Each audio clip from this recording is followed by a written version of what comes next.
ৰাইজক কোৱাৰ অৰ্থটো এইটো যে আমি যিসকল নৱপ্ৰজন্ম আছোঁ আমাৰ মাজত যিবিলাক অপৰাধ ঘটি আছে যাতে আমি কেনেকৈ আমাৰ সমাজখনক আমি অপৰাধমুক্ত কৰিব পাৰোঁ। গতিকে তাৰ কাৰণে আমি প্ৰত্যেকেই আমি ভূমিকা বা পদক্ষেপ লোৱাৰ কাৰণে গতিকে অপৰাধৰ ক্ষেত্ৰত যিহেতুকে আমাৰ লেংগিবৰীখন যথেষ্ট আগবাঢ়ি গৈছে।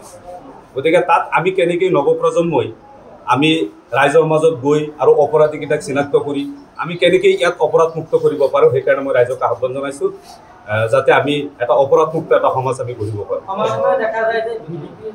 এই কথাটো ঠিক তেনেকুৱা নহয়। আমি হয়তো ৰাইজে যিবিলাক বস্তু দেখা পাওঁ কিন্তু হয়তো প্ৰশাসনিকভাৱে ভিতৰৰ কথাটো বেলেগ ধৰণৰ থাকে।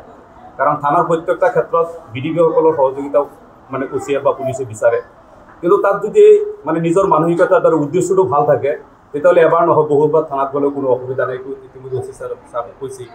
আৰু যদি আমি ৰাইজক সেৱা কৰাৰ উদ্দেশ্য থাকে তেতিয়াহ'লে আমি অচি বা পুলিচৰ লগত বিভিন্ন অপৰাধজনিত মানে ব্যক্তিক চিনাক্ত কৰাৰ ক্ষেত্ৰত বা বিভিন্ন সাক্ষী হোৱাৰ ক্ষেত্ৰত গতিকে থানাই যেতিয়া বিচাৰিব তেতিয়া থানাৰ লগত সহযোগিতা কৰিব লাগিব। গতিকে মই আহ্বান জনাওঁ যাতে এই ৰাইজৰ সেৱাৰ নামত যাতে কোনো বিডিপিৰ ছেক্ৰেটাৰীয়ে মানুহক যাতে হাৰাশাস্তি নকৰে।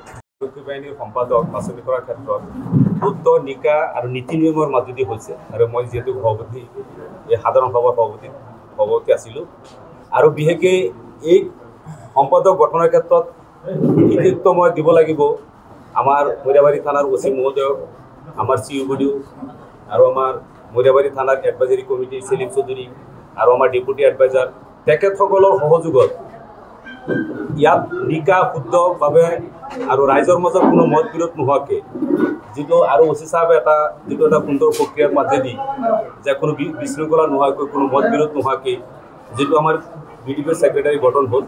গতিকে আজি মই অচি ছাৰক, আমাৰ COBDO আৰু আমাৰ এডভাইজাৰী কমিটিৰ ডেপুটি এডভাইজাৰক মই সকলোকেই আন্তৰিক অভিনন্দন আৰু ধন্যবাদ জ্ঞাপন কৰিছোঁ। ভাল লাগিছে আপোনালোকে দেখা পাইছে যে বিভিন্ন অঞ্চলত যেতিয়া আমি বিডিপি কমিটি গঠন কৰিব যাওঁ এই পদপ্ৰাপ্তিৰ কাৰণে হওক বা কিবা হওক এনেকুৱা ধৰণৰ এটা বিসংগতি দেখা যায়, বিভিন্ন ধৰণৰ মানে মানুহৰ মাজত মতভেদ দেখা যায় বেছি।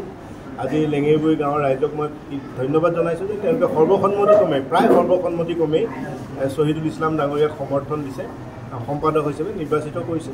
আৰু আমাৰ মৰিয়াবাৰী থানাৰ ভাৰপ্ৰাপ্ত বিষয়া পংকজ দাসৰ নেতৃত্বত এটা নিকা প্ৰক্ৰিয়াৰে আজি সম্পাদক নিৰ্বাচন হোৱাৰ কাৰণে আমি সুখী অনুভৱ কৰিছোঁ। খালি আশা ৰাখিছোঁ যে এই অঞ্চলৰ পৰা এখন অপৰাধমুক্ত লেঙেৰিবৰী যাতে নিৰ্মাণ হয়, আহি থকা ল'ৰা ছোৱালী যাতে ভালকৈ পঢ়া শুনা কৰি আগন্তুক দিনত নিজৰ কেৰিয়াৰ বনাব পৰা এটা পৰিৱেশ নিৰ্মাণ হয়। ড্ৰাগছ, চাইবাৰ ক্ৰাইম, চুৰি এই অপৰাধবিলাকৰ পৰা যদি আমাৰ অঞ্চলৰ ৰাইজবিলাক আঁতৰি আহে তাৰ এটা পৰিৱেশ নিৰ্মাণৰ বাবে শ্বহীদুল ইছলামৰ নেতৃত্বত, আগৰ সভাপতিৰ নেতৃত্বত আৰক্ষী বাহিনীয়ে নিশ্চিন্তভাৱে আৰক্ষী সহযাত্ৰী হিচাপে কাম কৰি গৈ থাকিব।